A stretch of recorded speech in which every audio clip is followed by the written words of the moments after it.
معنا من هناك مراسلنا جابر جمال. أهلا بك جابر. هل توصل البرلمان إلى القيمة النهائية لمبلغ الاقتراض؟ هل هنالك نية لتمرير قانون العجز في جلسة اليوم؟ تفضل جابر.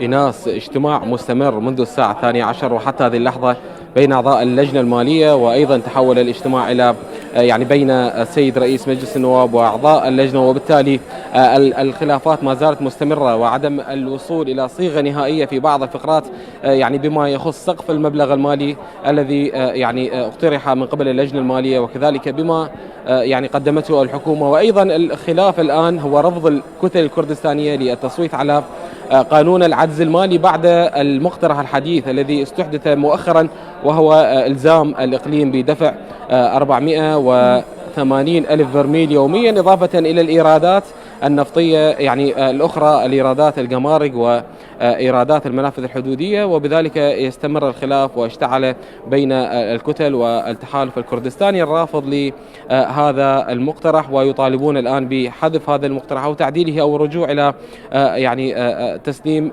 250 ألف برميل يوميا فقط، مقابل استلام 320 مليار دينار عراقي للثلاثة أشهر المتبقية. وبذلك نحن ننتظر اكتمال النصاب مرة أخرى والدخول إلى قاعة مجلس النواب. أيضا يقرع جرس الإذان للسادة النواب بالدخول إلى القاعة منذ نصف ساعة تقريبا، لكن لا نصاب داخل قاعة مجلس النواب.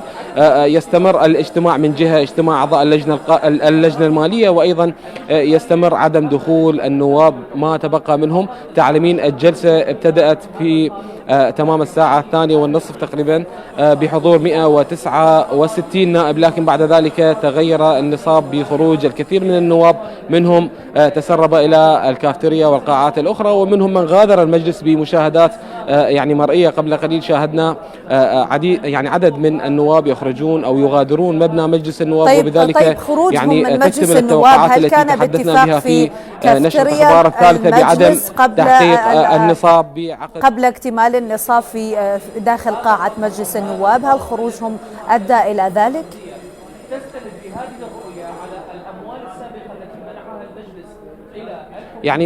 تسرب عدد منهم إلى قاعة الكافتيريا، وعدد آخر كما قلت لك إيناس في القاعات أو في الكتل الخاصة بهم في داخل مجلس النواب، ونواب آخرون غادروا مبنى المجلس، وبذلك يستمر كسر النصاب. حتى إذا تحقق النصاب إيناس، أضيف لك بأن ما يتوفر من معطيات ولم يتم التصويت على القانون باستمرار هذه الخلافات واستمرار الرفض الكردستاني للمقترح. هي مادة خلافية أصبحت كبيرة بعد رفض الكتل الكردستانية لهذا المقترح بتسليم. طيب، هل من اعتراضات على قانون الاقتراض بخصوص أبواب انفاق الصرف؟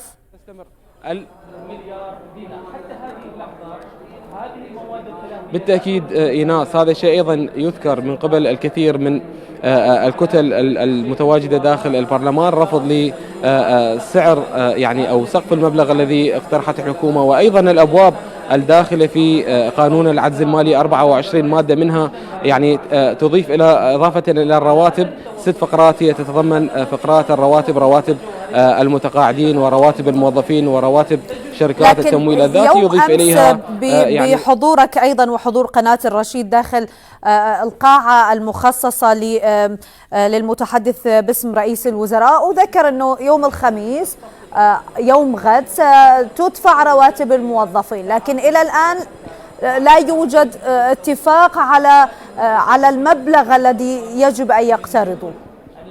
نعم أكيد، فعلا إيناس، كل المعطيات التي كانت متوفرة حتى يوم أمس وحتى صباح اليوم عندما تواجدنا في البرلمان، كانت هنالك نية لتمرير القانون والتصويت عليه بإجماع كبير من الكتل، حتى وإن اختلفت الرؤى مسبقا. الرؤى على سقف المبلغ، هنالك من يدفع نحو 10 تريليون، وهنالك على 12 تريليون، وهنالك على 15 تريليون، وبالفعل هذا الرقم هو ما اتفقت عليه كثير من الكتل وبحسب ما تسرب إلينا. لكن بعد ذلك أحد أعضاء اللجنة المالية تحدث لنا عن التوصل إلى 12 تريليون دينار. وبعد ذلك اختلف الأمر ب يعني رفض الكثير من الكتل، وأيضا الاعتراضات التي بدأت تظهر خلال المؤتمرات الصحفية والبيانات التي بدأت تنزل يعني على مواقع التواصل الاجتماعي والمواقع الإخبارية. طيب ماذا بشأن موازنة العام المقبل؟ هل هنالك اتفاق على موعد نهائي حدد البرلمان لتقديم مشروع الموازنة من قبل الحكومة؟